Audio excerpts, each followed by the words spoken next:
Spravíme taký bôčikový sendvič. Bôčikové sendviče. Takže bôčik takýto nejaký pekný. Cheddar, chleba potrebuješ. Cesnak, olivový olej. Dávam aj tabasko, sol, cukor, cibuľa, čierne korenie. Šalátová uhorka, červená kapusta. Biely jogurt, kečup a kôpor. Bôčik si narežem až ku koži.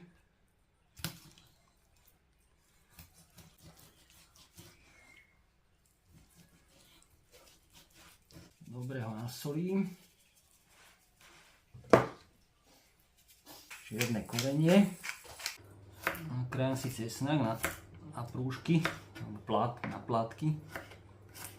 Postrkám donútra. Ja to budem robiť v takomto liatinovom hrnci. Dám tam trošičku vody.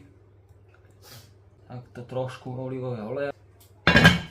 Na 230. Pečeme. Takže spravíme omáčku.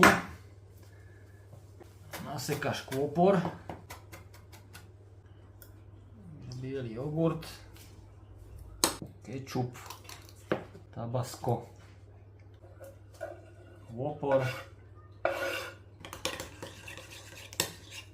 Cibulu dáme na takéto polkolečka.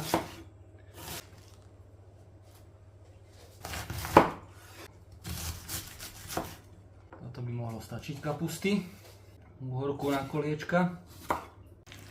Nezabudni to kontrolovať. Takto to vyzerá po hodine. Ja dám trošku ešte vody. Už to v podstate je len ešte trošku, aby to bolo také úplne mekučké. Meso je hotové, môžeme robiť cibulku a kapustu. Utneš tam cibulu. Jak už zmekne, máš tam kapustu. Sol. A to orestuješ, miešaš chvíľku, cibulka už chytá farbu. Teraz to skúsime skaramelizovať, máme cukor.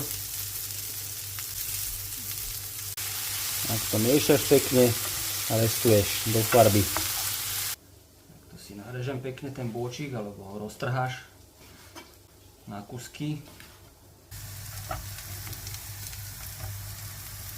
Náš opečený chleba. Otreš omáčkou. Máme bôčik. Cheddar nastrúhaný. Cibulku s kapustou.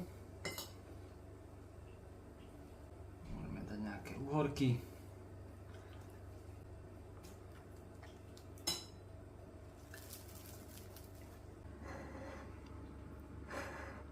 No máš hotovo.